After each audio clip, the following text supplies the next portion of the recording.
Memang dipanggil Sul di mana-mana. Baru letak lagi, woi. Oh, tak. Apa ni? Rezeki Allah bagi apa ni? Tak buat marketing pun Sul saja. Ada member tu cakap, "Ish, macam kau tak menjual. Tapi tengok, oi boleh tahan." Ya, tahun kita ni tak payah buat marketing, geng. Kita sebab acik-acik sayang kita. Wosh lagi. Woi, belakang sana lagi.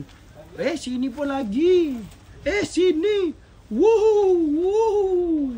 Woi, ya Allah, berderet baru sampai dah Sul. Apa ni? Oi, wow.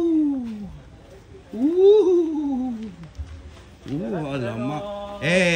MMB tak payah nak bising sangat, cepat sikit. Siapa dia tu? Alamak. Acik. Belah mak. Alamak, Sul lagi. Ini pula Z kau jangan lambat dia. Sebat kau. Apa ni? Tarik lapis. Alamak, Angel biar betul. Alamak, Sul, alamak. Cik, sihat? Alhamdulillah. Alamak. Alhamdulillah.